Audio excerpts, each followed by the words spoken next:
د ایران د بهرنیو چارو وزارت ویان وایي چې په دغه هیواد کې د امریکا او اسرایل په بریدونو کې یو شمیر افغانان هم شهیدان او ټپیان شوي دي. اسماعیل باقی د قربانیانو له کورنیو سره خواخوږي څرګنده کړې ده. په ورته وخت کې په هرات کې یو شمیر میرمنو په راټولېدنه کې پر ایران د امریکا او اسرایل بریدونه او دغه راز د هیواد پر یو شمیر برخو د پاکستان د پوځي رژیم بریدونو په غندلو سره د ملکی وګړو په تیریبه د ښځو او ماشومانو د نښه کېدو څخه د مخنیوي پر اړتیا ټینګار کړی دی. دوی د ملکیانو په تیریبه د ښځو او ماشومانو په نښه کېدل د نړیوالو قوانینو و بشري حقونو خلاف بولي.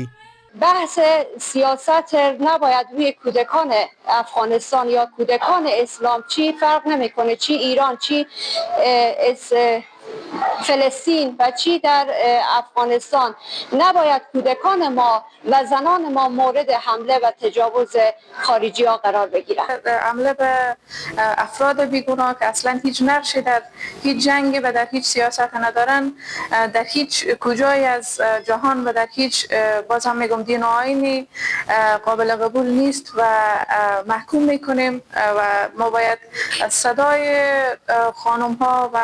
کودکان و مردم بیگناه کشور جمهوری اسلامی ایران باشیم. بل لور ته په هرات کې د ایران کنسولګرۍ فرهنګي مسؤلین د ایرانی میرمنو او ماشومانو سره د افغان ښځو د خواخوږۍ له څرګندولو مننه کړې او وایي د دواړو هیوادونو وګړي د ګډو ارزښتونو په لرلو سره تل د یو بل په خوا کې دي. این همدلی و همراهی ملت ایران و افغانستان مربوط به سالهای اخیر، وقایع اخیر نبوده و دهه‌ها و حتی صدها ساله که این مردم در کنار هم زیست کردند و هرگاه اتفاقی در اینجا افتاده مردم ایران اولین افراد و نفراتی بودند که به دوستان و برادران و خواهران افغانستانیشون کمک رسوندند و اگر در اون طرف مرز هم اتفاقی افتاده عزیزان افغانستانی پیشگام بودند و این مایه مباهات